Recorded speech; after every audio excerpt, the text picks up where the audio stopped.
Selamat sore para pemirsa sekalian. Selamat bertemu kembali dengan saya, Dr. Joko Mariono atau DJM dalam program Obsesi, obrolan sehat penuh inspirasi.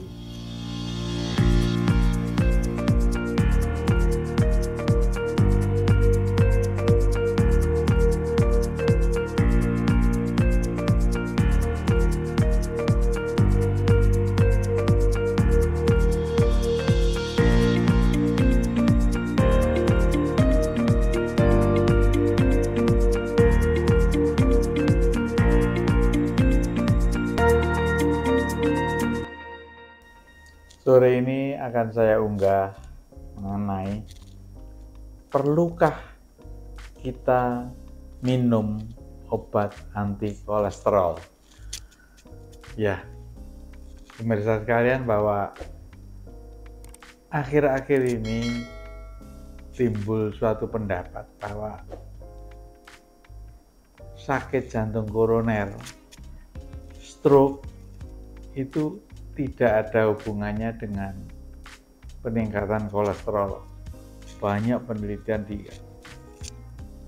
memang benar bahwa obat penurun kolesterol itu tidak harus selalu dipakai. Saya cerita dulu mengenai riwayat obat penurun kolesterol ini. Sebetulnya ditemukan oleh orang Jepang namanya Hasegawa, yang mau membuat antibiotika dari Staphylococcus aureus. Dalam analisa dia, diketemukan suatu gugusan, yaitu disebut gugusan statin, ternyata bisa menurunkan kolesterol. Jadi obat penurun kolesterol yang pertama, statin itu, pravastatin itu, sifat antibiotiknya masih kuat sekali.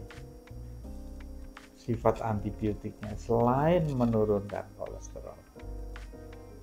Nah, dari situ maka obat statin ini dibagi dua efeknya, yaitu obat statin apakah bekerja pada lipid atau pada kolesterol, penurun kolesterol. Ada dua, jadi ada lipid mechanism, ada pleiotropic mechanism. Lipid mechanism dan pleiotropic mechanism. Dan pleiotropic ya, itu sekarang yang dianut ini lebih berguna daripada lipid mekanisme. Lipid mekanisme hanya menurunkan kolesterol di liver, produksi kolesterol di liver. Tapi bukan itu ternyata. Yang dicari adalah pleiotropic effect daripada penurun kolesterol ini, yaitu bisa menurunkan inflamasi, bisa menurunkan thrombus formation, menurunkan fibrinogen, dan perbaikan daripada smooth muscles, daripada sel. Itu yang penting. Jadi pleiotropic effect dari statin yaitu satu, improving endothelial function.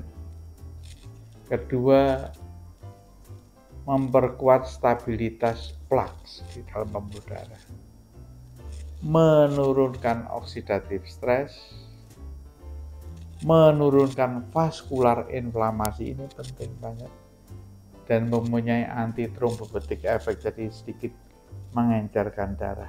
Jadi ada 5 yang ini. Nanti ada slide-nya dari slide nomor 28, bahwa statin ini menurunkan inflamasi atau kayak keradangan, situasi keradangan di pembuluh darah itu sampai 38%. Dan inilah efek yang dicari untuk mencegah serangan jantung koroner. Sebab serangan jantung koroner adalah inflamasi pembuluh darah. Entah oleh karena radikal bebas, entah oleh karena kolesterol, entah oleh karena gula, inflamasi. Dan inilah yang dicari di obat statin tadi, penurun kolesterol. Pada slide nomor 27 bahwa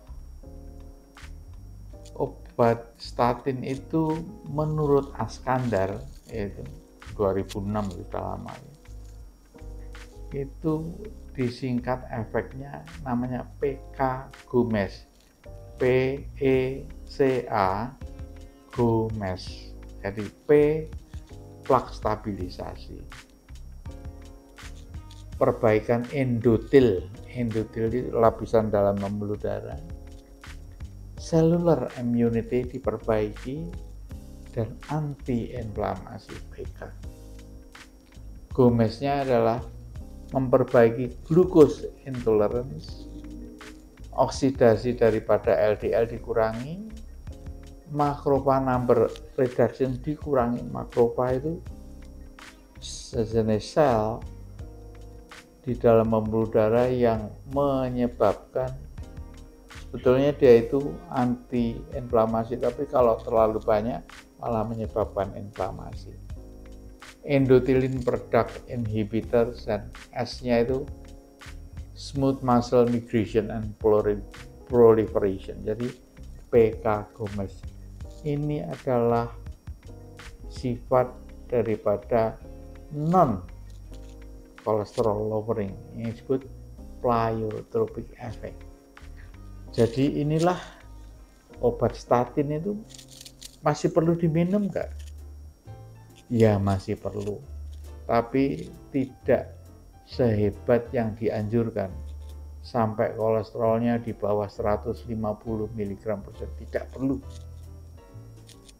Di dalam penelitian di Jepang dilakukan penelitian menurunkan kolesterol just lowering, hanya menurunkan sedikit saja. Tapi untuk anti-inflamasinya diukur dengan HSCRP, kalau sudah cukup. Biasanya dalam 3 bulan itu sudah tercapai normal, bagus. Jadi tidak perlu bertahun-tahun minum obat statin sehingga menimbulkan Alzheimer, menimbulkan demensia, kelemahan otot. Tidak perlu begitu. Just lowering saja. Yang penting adalah mengatasi inflamasi. Begitu ya pendengar sekalian, ayo. Jadi just lowering kolesterol, hanya sedikit menurunkan kolesterol. Jadi jangan terlalu kolesterol fobia, sebab kolesterol ada manfaatnya, membuat sel baru, membuat hormon, dan juga mempunyai anti-infeksi pada situasi tertentu. Ada gunanya kolesterol, jadi jangan dihilangkan dari tubuh. Saya kira begitu yang perlu saya sampaikan sore ini. Mudah-mudahan ada manfaatnya bagi kita semua. Selamat sore.